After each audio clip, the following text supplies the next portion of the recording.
Welcome to The Difference. Today we are talking about food and our relationship to food. It's a topic that seems to be the central to modern day life. You know, if you look in the Bible, food was an avenue to ministry. It opened doors of hospitality, it engaged strangers, and gave the gospel an opportunity to be demonstrated to thousands of people at one time.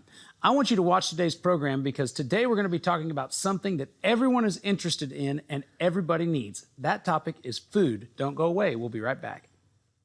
The very next Food Network star is Melissa.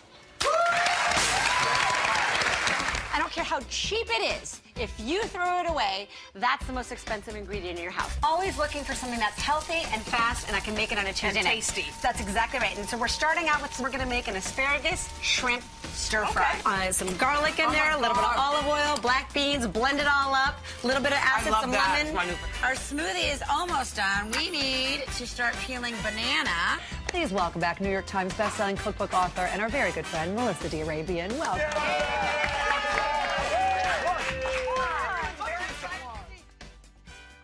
Join me in welcoming to The Difference, Melissa d'Arabian. It's so good to see you. Thank you so much Thanks for having me. So I love the title of your book because there's so many very natural and supernatural elements to it, but tasting grace. What inspired you to write this? Well, food is everywhere. I know that you love to cook. You love to cook. You really love to cook. Whether you eat to live or live to eat, you got to have food. Well, everybody has to have food. And right now we're living in a time where we are, as a society, kind of obsessed with food, right? We have celebrity chefs. We're reading cookbooks just to read and not even cook. I'm sorry? 10 years ago, what was a foodie? Right. I know, and now everybody's posting pictures of their food and hashtag foodie, you know. That's exactly right. We have this whole foodie movement. So food is a big part of our society, and food is also a really big part of God's world. Yes. Food is not an afterthought to God. It's a gift from God. It's a gift from God, and it's throughout the Bible. And so as somebody who works in food, I started feeling this tension between, you know, what are we saying about food? What's the language we have around food in culture versus what is God saying about food? And I think as Christians, we tend to think about food and its ability to bring us around the table. And that's beautiful. Community. And that's wonderful. But it's not the whole story. There's so much more that God is doing with food, from seed to the time you wash the dishes and send your guests home, and everywhere in between. And I wanted to explore what are those gifts throughout the whole food life cycle that God is inviting us into that we might be missing. And that's what I've been marinating in for several years because I wanted to have the answer for me. And when I discovered the joy of these invitations, the great news of food and God and those invitations into being closer to Him and to each other, I wrote about it. Well, and you know, obviously it's apparent you have a passion for it. And one of the reasons that I see that passion, it's true in my life, when I recognize the miraculous work of God in the things we take for granted every day. Right. Yeah. It's just inspiring. It's you know, it's really the definition of the word awesome. You know, because people say to me all the time as a pastor, like, you know, I just want to see a miracle. I want to see something that, you know, is just miraculous. And they're looking for this divine supernatural sign. And I'm like, well, let's grass. I'm like, that's a miracle. I'm like, the sun, that's a miracle. I said, the clouds that are going across the sky that are taking precipitation up and bringing it back down in rain. I said, we didn't do any of that. God did all of it. And I said, so when you're looking for a miracle, I said, don't wait for the dead to rise. Just walk outside and look up and go, you know, what an awesome God you are. And you're exactly right. That process runs through food. You know, when you look in the Bible, every direct engagement that God had with mankind, Adam, Noah, Abraham, Moses, Jesus in the wilderness, food played a role. And it's also not only a role, but He wanted us to know what it was for and what it wasn't for. Absolutely. So food has a lot of messages, and as I call them, invitations from God. And you mentioned something so important, which is we want to look for the big miracle. You know, I had a salad on the plane coming out here. You know, just like this It wasn't good. It was an air. It wasn't good. No, I don't know it was how you actually really flew, good. but it Now they're wasn't bringing good. in food to the air. Yeah. But you know what? There's grace in that too, isn't there? Right? Yes. It doesn't always have to be the big, huge miracle nature moment. But even in that salad, I mean, have you ever tried to grow arugula? Have you ever tried to grow We're just tomatoes? trying to grow Yeah, I tomatoes say right now. Right? It's hard. It And is. it requires you to submit to our dependence upon God. So you go into a grocery store and you see the produce aisle and it's not expensive. It leads you to believe that it's easy to grow things and that we don't have to depend upon God. So even that salad, even the person who created the recipe for the salad dressing, which by the way was fantastic, there's all these little miracles and chances for me to connect. There was a piece of chicken on it. There was roasted chicken. And, there's the DNA of the chicken who, was pecking, through the soil. We're so connected through food.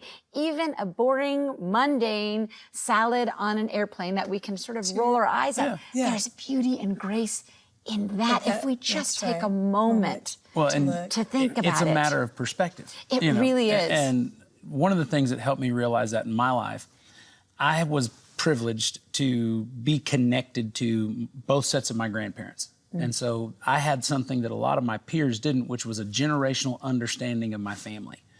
And I would listen to my dad's parents talk about the things that they saw God do in their life.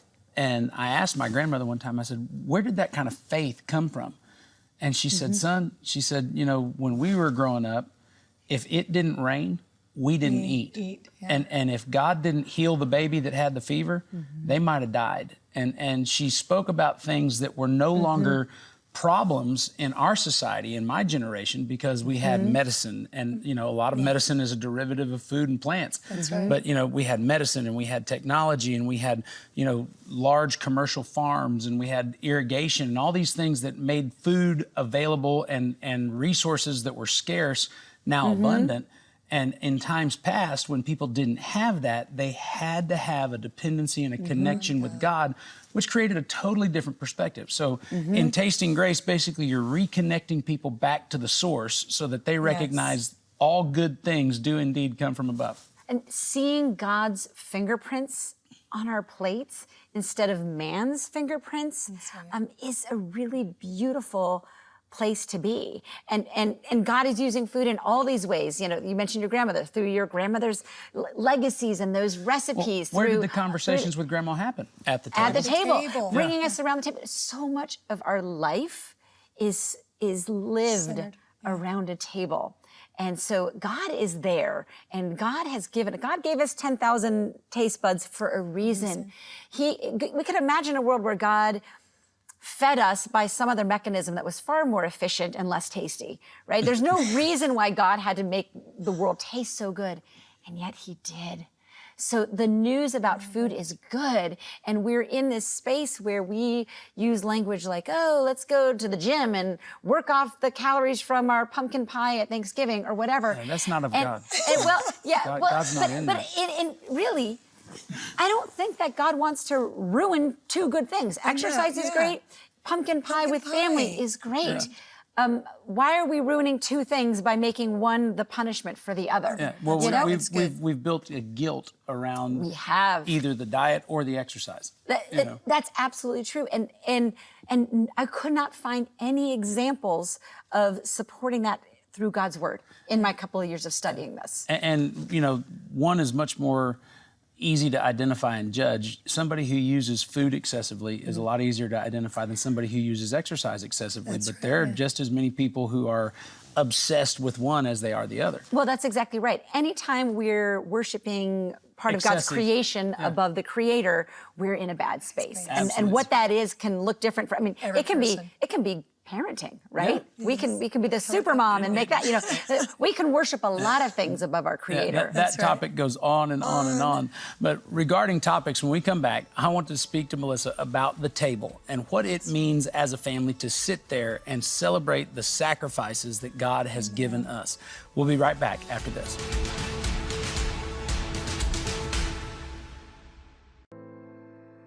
Are you concerned about the spiritual future of America? Do you ask yourself, will the gospel be preached to the next generation? This is why we have launched our Vision 2020 campaign to take all of the gospel to all of the world and every generation.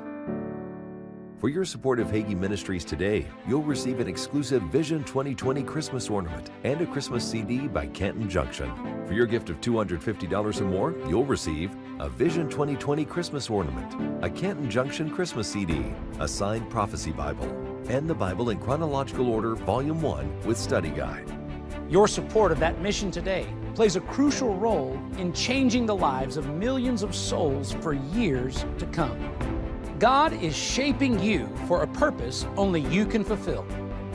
Send your tax-deductible gift today. Call the number on your screen or visit jhm.org/Thanksgiving. Go and tell the world that Jesus came, died, and rose again for the forgiveness of your sins. Go and share the good news of your salvation. Take it into the furthermost corners of the world. This charge is for every Christian, but not every Christian knows how to preach amongst the day-to-day rhythms of life. We do, and we can do this together. Connect your passion with ours. Become a Legacy partner today. Call the number on your screen or go to jhm.org/legacy. Welcome back. We're here with Melissa D'Arabian, Food Network star and author of several books, including her most recent, Tasting Grace. Melissa, we're talking about getting the family in the kitchen, which is the center is our table. And, you know, we were talking about, Matt was talking about he comes from a family of cooks. My mother and grandmother cooked, but I didn't always get into the kitchen when I was young. Were you always in the kitchen with your mother, your family? Well, my mom was unfortunately a horrible cook. Oh. But what's interesting is that I got my love of cooking from my mom, even though she was really a mediocre cook. But she invited people into her kitchen even for her simple offerings. It was the heart of the home. That's right. It really was. Yeah. And I think every year we used to have what we call a mother-daughter holiday tea. But it started out when I was 5 that my mom invited my girlfriends over for cookies, for sugar cookies and hot Something cocoa. simple. Yeah. Really, Yeah. with water, like it was water, hot cocoa. It wasn't even like fancy milk-based hot cocoa. There's milk-based cocoa? Right, yeah. and bringing those kids into my home for these memories. cookies at Christmas Yeah. time, that taught me the joy of service-based hospitality and what food can do to bring people together. You don't have to cook fancy things No. to bring people together. So my mom was not a great cook, but she made me love cooking. And it was something that was welcoming and inviting. You know, the number one question around my home growing up was, how many kids are you bringing over tonight? Because my mom kind of had an open door policy where as many seats as we had around the table, just fill them up, because she was going to cook for everybody. And that was something that she learned to do with her mother. But in my lifetime, community and fellowship and life was shared around the table. And, you know, you were talking about the blessings that you see at the table and connecting those, and it's much of the concept of your book, Tasting Grace. You know, the table is really an altar. And just like an altar where something was sacrificed in the Old Testament for sin, or something was sacrificed for praise, or something was sacrificed as an offering, the table is something where sacrifices have been made. You know, the fish, if that's what you're having tonight, had to sacrifice its life for your nutrition. And the vegetables, although they were once connected to a source in the ground, if it's arugula, like you were talking about earlier, it's got to be taken from the stem and made into a salad. And it's there that the thing you do before you enjoy the food is you bow your head and you thank God that what is on this table was sacrificed for your strength, even if people don't connect it. It goes all the way back to the days of Adam, Cain, and Abel. You know, what was going on there? There was a sacrifice. And in that sacrifice, one did it with his heart and the other did it with his hands. And God looked at the heart and said, I'll accept that sacrifice. And the one who did it with his hands, he said, I don't want that sacrifice. And I think that there's something that people miss when they sit down at a table and they don't recognize, even though your hands were involved, you couldn't have done it without God. That's right. Absolutely. And, you know, you bring up sacrifice. Death is a necessary and integral part of the food life cycle, even if you're not eating meat, by the way, right? But it's part of that. And if we can put ourselves in a posture of receiving this gift and honoring the gift rather than taking, we can take in, we're literally taking in the DNA of, of that fish or of that chicken. The Bible says, we're taking that in. The Bible said, from dust you came and to dust you will return. Well, what grows in the dirt? Food. Right. And if that's part of where we came from and it's part of what we're going back to in our natural body, then it's all part of a cycle that a very supernatural God created for us to be able to sustain our life. And we are all part of that. Correct. We are all part of that. And it all starts in that soil, which is why soil is amazing, but a different discussion, but still. Tasting Grace, most people are probably aware that, you've got cookbooks and you've got recipes. This is not a typical cookbook. This is more of a devotion. If they're looking for a typical Melissa D. Arabian book, what is it about this one that they'd go, I never expected to read that in there? Well, first of all, Tasting Grace is my first non-cookbook. So we'll start there, that there aren't recipes there. That said, I talk about a lot of my food and my recipes, which are all available. Like they're out there in the world. They're in my other books, or they're, on my website or whatever. So if someone's reading along, they're like, oh, that sounds great. They will be able to make the dish that I mentioned.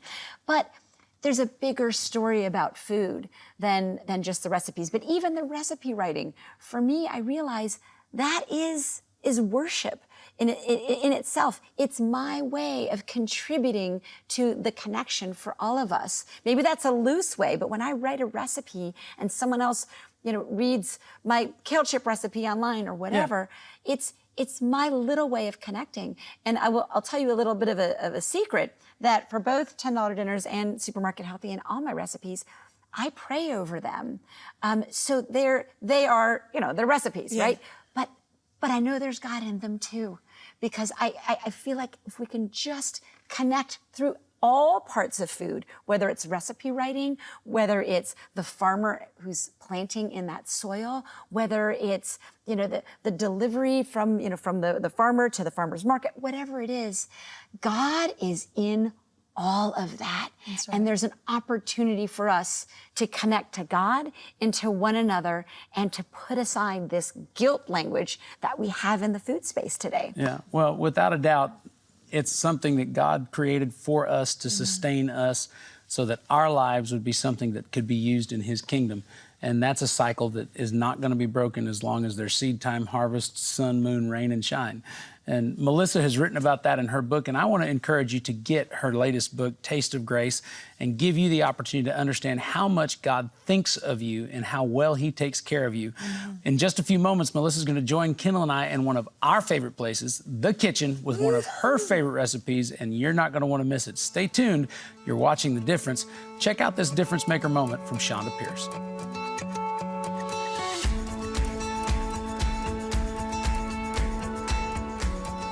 The Bible says, as a man thinketh, so shall he be. I'm Chonda Pierce, and I have a little idea for you.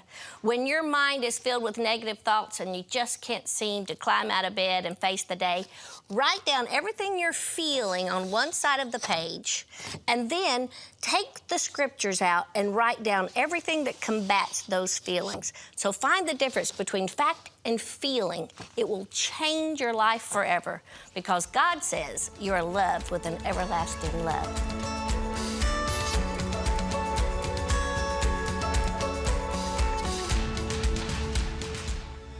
Prayer makes a difference in your life. Call the Hagee Ministries prayer line at 210-491-5100 or visit jhm.org. Let us stand with you, and together we'll see the blessings of God overwhelm your life.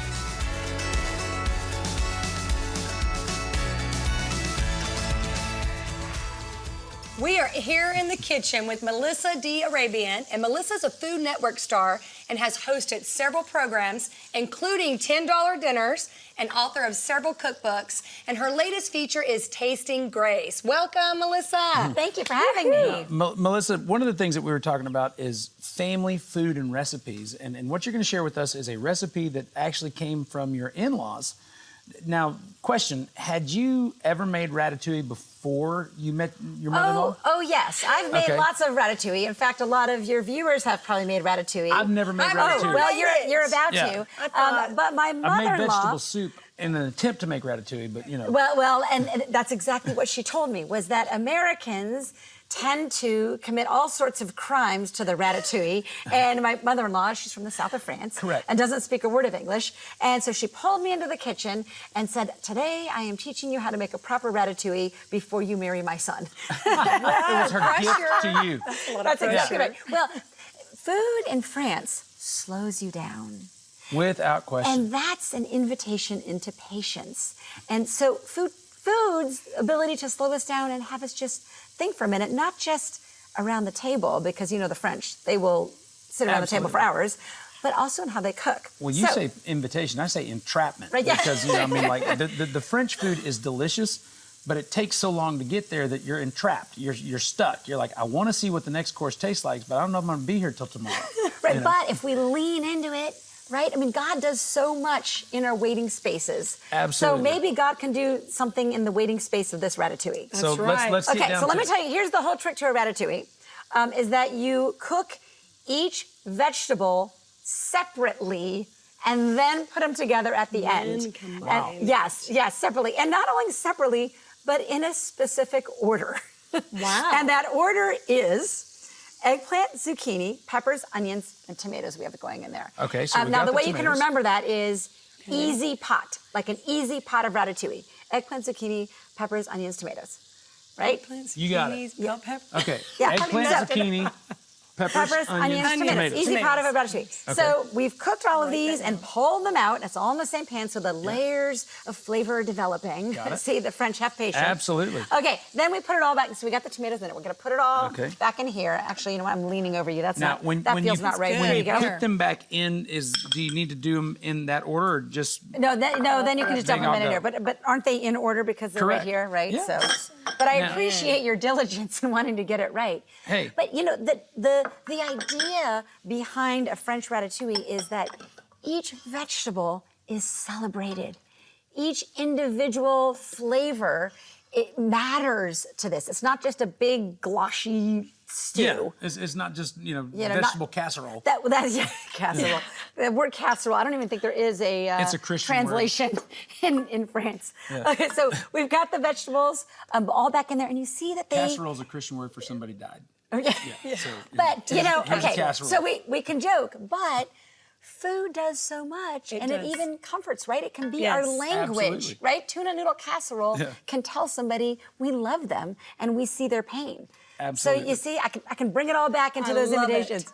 So we've got all the vegetables in there. You've done a fine job. Thank you. Let's add in a little bit of garlic. Gotta have garlic. Yes. And that goes then- in at the end. It doesn't go in before. No, it goes in at the end, and I will say you will let this cook for about 15 minutes. I mean, we 15. won't, Yes, but but you in real life. Yes, in real life, and then we'll add a little bit of thyme, some fresh herbs here. One of you, I'm keeping Yeah, it that's over perfect. you. Here, I'm all good. I'm a bit of a type A in the Christ. kitchen. You are. I'm You're used to like with my I know, kids. Get out of the way, kids. Mom's the cooking. I get it. And then Mom's on a mission. we just end with a tiny bit of some sort of acid. This is red Okay. wine vinegar, Yeah. which is typical, but you could also use a squeeze of lemon. That's also Do you fine. add some salt? You could add a little pinch of salt in there. Why not? Our vegetables, you probably Already salted salted them them, as you peppered cook. Yeah. So now you just let this cook for about 15, 20 minutes, just for the flavors to come together. But still, each vegetable has its own place. And isn't that beautiful? That in Well, our they patience, complement each other. They don't compete with each other. they do. And it's honoring each one of these little gifts from God. Yeah. So I have to confess, when my mother-in-law taught me how to make this ratatouille, How long did it take I you? sort of thought, oh, I'll do it her way today. I'll just But throw that- this all in and be like, here, Mom. Yeah, Yeah. but here, I always do it this way. I'm like, you know what? It's Yeah. it's just a moment to pause. And so if we can celebrate that, food can do that. Food can remind us that we are dependent upon God and His timing. And that's Absolutely. all that in a recipe. All that, and that's the final. All that right here in a cast iron pot. Now, I assure you, you can find this information and much more by following Melissa on social media or follow us on our Facebook page. Her latest book, Tasting Grace, gives you understanding of how food relates to your faith, and your faith has to be connected to everything you do. Amen. We want to give you the opportunity to find out more. Don't go away. We'll be right back.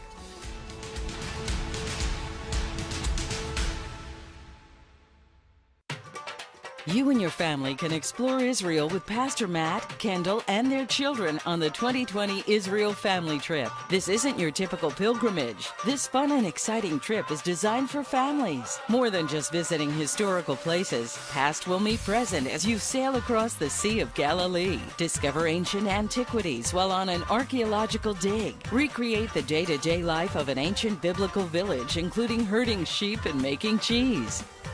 Float on the Dead Sea and swim in the Mediterranean. Take communion at the Garden Tomb and be baptized in the Jordan River. Whether you're riding ATVs across the desert or taking part in a camel caravan, this is the perfect way to bring the Bible to life for you and your family. Space is limited, so call or go to jhm.org for more information and reserve your spot on this one-of-a-kind tour today.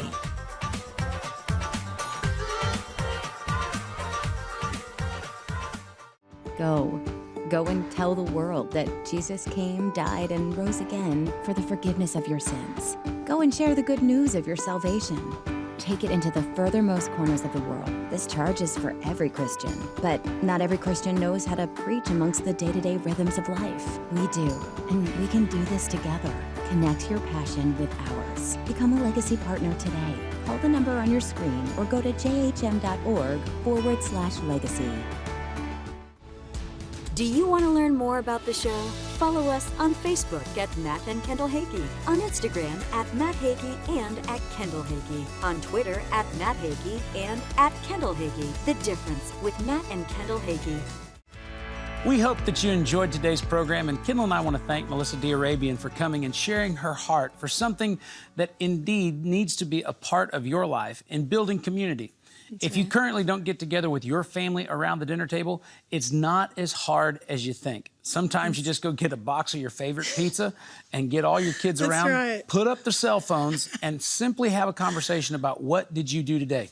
It sounds simple, but I assure you it will pay huge dividends in the relationships that you have in your home and the homes around you. You know, if you're looking for ways that you can do that, we want you to connect with us. Go to our Facebook page. Tell them how to find us online. Yes, you can find us on our Facebook, Matt and Kendall Hagee, also Hagee Ministries, Instagram, and Twitter. We would love to hear from you. Also, you can also check out our podcast, Matt and Kendall Hagee Podcast, on Spotify or the Apple app. Absolutely. And if you'd like to follow Melissa, I encourage you to do that as well. I know for a fact that what she has is going to be a blessing to you. And if you're looking for a great way to get started in the kitchen, she's got some great information there as well. Regarding Cornerstone Church, if you're ever in the area here in San Antonio, come by and see us. We're open each and every Sunday. You can go to sacornerstone.org and find out more information. We look forward to seeing you again very soon.